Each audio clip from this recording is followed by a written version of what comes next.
Lamon now. Exercise later. Guys. Lamon now. Exercise later. Mamaya na tayo ulit mag-exercise kasi nag-workout ako tuwing alas 5 ng umaga.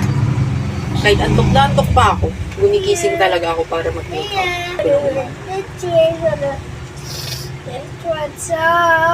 Hanggang alas 7. After ko lumamon guys, ito oh. Workout na ako para ma-burn yung mga fats. Go, go, go. Hindi naman sobrang lamon yun guys. dalawang ano lang yun.